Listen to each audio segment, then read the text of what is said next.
So this whole video is based off one thing that I do at gigs or shoots or weddings that has saved me so much time. Intro.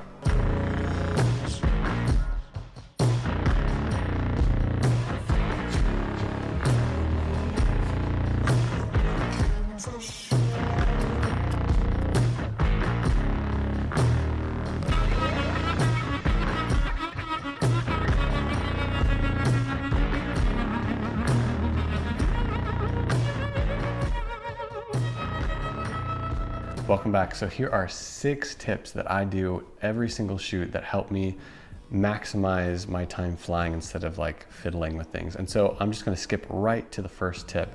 And this tip that was based around the whole idea of this video was to not use the joysticks that you screw into the little holes here, right? These little things right here. And you have to screw it in like this without having to like fiddle with this, pull it out, screw one in, and then pull out this other one and screw that in. And then, put this up, put your phone in and plug it in. It's so much wasted time, and you might even miss something because you're just taking so long putting everything together. And yes, I've tested it on multiple shoots and it is 100% easier, and it doesn't like affect the control of your drone at all by not having any joysticks in. I remember when I first got my drone, and it was the first wedding that I was actually bringing my drone and doing drone footage, and it was so stressful because I had my drone case, and in the drone case, it's all secured and a little zipper and stuff. And then you take it out of the case, you have to take out the wings, and that's time. And then you have to switch out the ND filter, and that's time. And then you have to put these on, which is additional time. And then you have to turn this on, additional time, and the drone on, and then hook up your phone. And I just felt very rushed. And I didn't end up getting, I got some pretty good footage, but it's not as much as I wish I would have gotten if I had applied these tips earlier. So that's why I wanted to share with you guys these 6 tips. So my second tip when it comes to shooting with the drone on either a wedding or event or anything that you're doing, honestly, is to take it out of the case it was bought in. So usually people will buy the drones that are in like a bundle package. I take everything out of there and put it into a backpack where it's a lot easier and faster to get to. And I know where everything's at, and so I don't have to bring a separate container either. It makes things so much simpler and so much faster.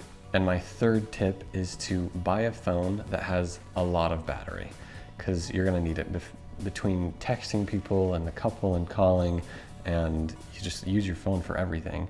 So this Motorola was only 250 bucks, and it has like they advertise as 3 days worth of battery, but I tend to be able to do it like full 24 or like 2 full days. And it's great. It is able to do everything I need it to, and it's been great. So highly suggest getting a good battery life phone. And my fourth tip for you guys is to always use the manual settings when it comes to the drone footage. When you're in the app, go into the settings and click manual. You'll be able to have so much more. You're going to be in the driver position. You're going to be having more control over the footage that you actually get. So, ISO f-stop, it doesn't really have f-stop, it's just a very wide, but the ISO is super important, and making sure that you have the right ND filter on. And that's how I fly, and it's been working wonderfully. My 5th tip for you guys is make sure you use the Before You Fly app. I think that it was the FAA or someone came out with it, but it is basically all the zones that you cannot fly. So airports or military operations places or reserved places for, presidential vacation, stuff like that, because you do not want to show up on a wedding and then check like as you're at the wedding and be like, oh, I guess it's, I can't fly here, sorry couple, and you have to like discount them price or like have to give them back a portion of the stuff. So beforehand, always scout out your destination on before you fly. 100%. It's going to save you so much headache in the future.